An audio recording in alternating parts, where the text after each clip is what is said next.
Madison, it was a pleasure talking to you several weeks ago about all the major events that happened in my lifetime. Now, it was really a learning experience too, and I hope it is for you, and it can be useful in the future. We talked about the early things like the polio vaccine trial. We talked about television when it came into the home. We talked about the air raids, shelters, and the air raid drills that we had to do in class. And we talked about things like the Cuban Missile Crisis and the Kennedy assassination and the man walking on the moon. And we talked about Vietnam as well. And then we talked about something like the Berlin Wall a little bit. And then, of course, 9/11.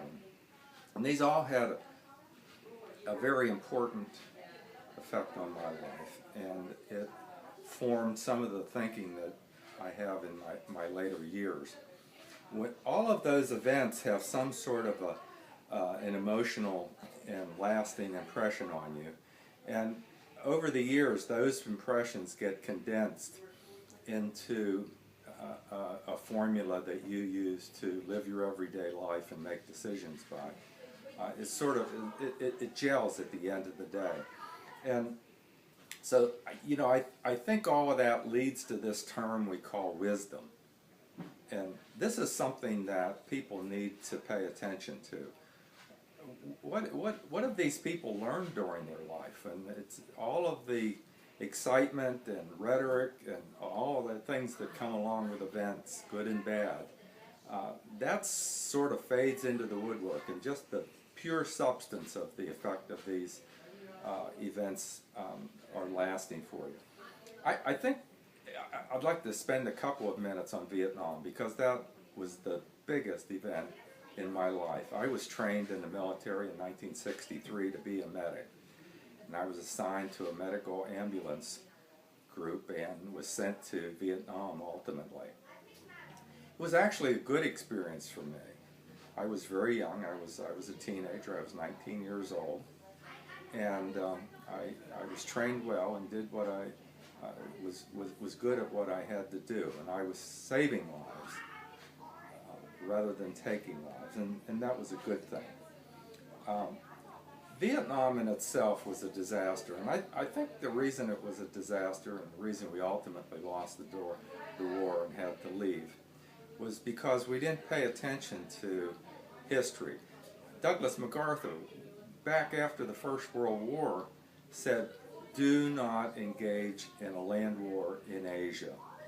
Nobody seemed to remember those words. They didn't look at history. They didn't understand Vietnamese. They didn't understand that these people have been fighting for generations. They were tired. There's a class system there. Win, lose, or draw in a war, it didn't matter to them. They were going to be behind a buffalo and a rice paddy no matter what. So what's the take-home message from all of this? The take-home is that there's a great similarity between Vietnam, Iraq, Afghanistan, and now Syria. All of these wars are homespun. They result from ethnic differences that are exaggerated and carried on for centuries. You can't cure that with weapons. We need to take all of the money that we intend to spend on a war, hundreds of billions of dollars, put that up front into great diplomacy. Whenever these great decisions need to be made, we need great diplomats. That's where the emphasis should be. Ronald Reagan in 1987, while visiting Rome, looked at the Berlin Wall, and I think he just had an impulse, and I don't know if it was planned in the speech at all, but he turned toward the audience and he said, "Mr. Gorbachev, tear down this wall."